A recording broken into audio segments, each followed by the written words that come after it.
Hi friends, pines petals ഗാർഡൻ്റെ പുതിയ വീഡിയോയിലേക്ക് എല്ലാവർക്കും സ്വാഗതം. ഇന്ന് ഞാൻ പരിചയപ്പെടുത്താൻ പോകുന്നത് 20 വെറൈറ്റി പ്ലാന്റ്സിനെ കുറിച്ചാണ്.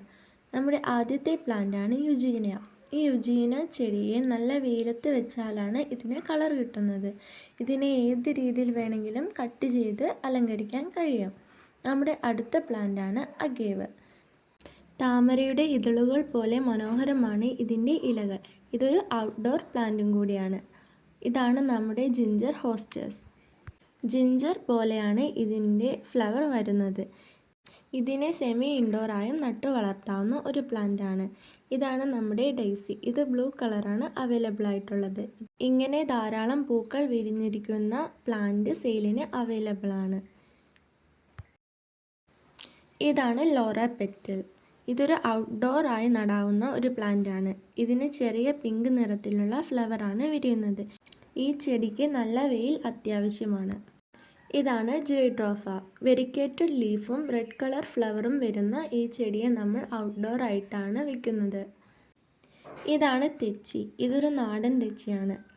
ഇതിൻ്റെ ഫ്ലവറോട് കൂടിയ പ്ലാന്റ്സ് സെയിലിന് അവൈലബിൾ ആണ്. ഇതിൽ പൂക്കൾ കുലകുലയായിട്ടാണ് വളരുന്നത്. ഈ സൈസിലുള്ള പിങ്ക് തെച്ചിയും അവൈലബിൾ ആണ്. ഇതാണ് പെട്ര ക്രോട്ടൺ. ഇതൊരു ഹൈബ്രിഡ് വെറൈറ്റിയാണ്. ഇതുകൂടാതെ ആപ്പിൾ ക്രോട്ടണും താമര ക്രോട്ടണും അവൈലബിൾ ആണ്. ആവശ്യമുള്ളവർ ഈ ഫോൺ നമ്പറിൽ മെസ്സേജ് അയച്ചാൽ അതിൻ്റെ ഫോട്ടോ അയച്ചു തരുന്നതായിരിക്കും. ഇതാണ് ന്യൂ ബട്ടർഫ്ലൈ. ബട്ടർഫ്ലൈൻ്റെ ചിറകുപോലെയാണ് ഇതിൻ്റെ ലീഫ് വരുന്നത്. ഇതിനെ മനോഹരമാക്കുന്നത് ഇതിൻ്റെ ലീഫ് തന്നെയാണ്. ഇതൊരു ക്യാറ്റസ് വർഗത്തിൽ പെടുന്ന ഒരു ചെടിയാണ്. ഇതിനെ ഇൻഡോറായും നമുക്ക് വളർത്താവുന്നതാണ്. ഇതിനെ ഏത് പോട്ടിൽ വെച്ചാലും ആ പോട്ടിൻ്റെ ആകൃതിയിലായിരിക്കും വരുന്നത്. ഇതിന് യെല്ലോ കളർ ഫ്ലവറും കൂടിയാണ്. ഇതാണ് മിനിയേച്ചർ തെച്ചി. സാധാ തെച്ചിയേക്കാളും ചെറിയ ഫ്ലവേഴ്സ് ആയിരിക്കും ഇതിനുണ്ടാവുക. കുറേ ഫ്ലവേഴ്സും ഉണ്ടാവുന്നതായിരിക്കും. ഇതാണ് മിനിയേച്ചർ തെച്ചീൻ്റെ റെഡ് കളർ. ഇതിലും ധാരാളം പൂക്കൾ ഉണ്ടാവുന്ന ഒരു പ്ലാന്റാണിത്. അടുത്തതായി തെച്ചി യെല്ലോ. ഇത് ഒരു നാടൻ തെച്ചിയാണ്. ഹൈബ്രിഡ് തെച്ചിനേക്കാളും കുറച്ചും കൂടി വലിയ ഇതളായിരിക്കും ഇതിനുണ്ടാവുക. ഇതേ സൈസിൽ ഫ്ലവർ വരുന്ന പ്ലാന്റ്സ് ആണ് സെയിലിന് അവൈലബിളായി നിൽക്കുന്നത്. അടുത്തതായി ക്ലിയോഡെൻഡ്രം. ഇതിനെ വെള്ളക്കൊന്ന എന്നും അറിയപ്പെടുന്നു. ഇത് പൂക്കാനായ പ്ലാന്റ്സ് കൂടിയാണ്. കൊന്നയുടെ പൂ പോലെ കുലകുലയായിട്ടാണ് ഇതിൻ്റെ ഫ്ലവേഴ്സും വിരിയുന്നത്. അടുത്ത പ്ലാന്റാണ് പീസ് ലില്ലി. ഇതിനെ ഔട്ട്ഡോറായും ഇൻഡോറായും നമുക്ക് വളർത്താവുന്നതാണ്. ഇതിലെ ഫ്ലവർ ഉണ്ടാവുന്നത് വൈറ്റ് കളറായിരിക്കും. ഈ പ്ലാന്റിൽ ഫ്ലവർ ഉള്ള പ്ലാന്റ്സും സെയിലിന് അവൈലബിൾ ആണ്. ഇതാണ് റെഡ് മരാന്ത. ഇതിനെ ഔട്ട്ഡോറായും സെമി ഇൻഡോറായും വളർത്താൻ കഴിയുന്ന ഒരു പ്ലാന്റാണ്.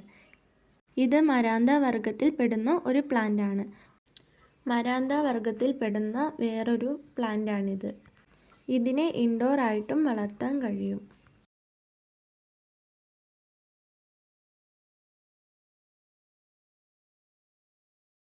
ഇതാണ് ടൈഗർ മരാന്ത. മരാന്ത വർഗത്തിൽ പെടുന്ന വേറൊരു പ്ലാന്റാണിത്. അടുത്തതായി പീസ് ലില്ലി. ഇത് ഗോൾഡൻ ലീഫിൽ വൈറ്റ് ഫ്ലവർ വരുന്ന ഒരു പ്ലാന്റാണ്. അടുത്ത പ്ലാന്റാണ് വാട്ടർമെലൺ പെപ്രോമിയ. വാട്ടർമെലനെ പോലെയാണ് ഇതിൻ്റെ ലീഫ് വരുന്നത്. ഈ പ്ലാന്റിന് കുറച്ച് വെള്ളം മാത്രം മതി. ഇതൊരു ഇൻഡോർ പ്ലാന്റ് കൂടിയാണ്. ചെടികൾ ആവശ്യമുള്ളവർ താഴെ കാണുന്ന വാട്സപ്പ് നമ്പറിൽ മെസ്സേജ് അയയ്ക്കുക. വീഡിയോ ഇഷ്ടമായ ലൈക്ക് ചെയ്യുക, ഷെയർ ചെയ്യുക, സബ്സ്ക്രൈബ് ചെയ്യുക. Thank you.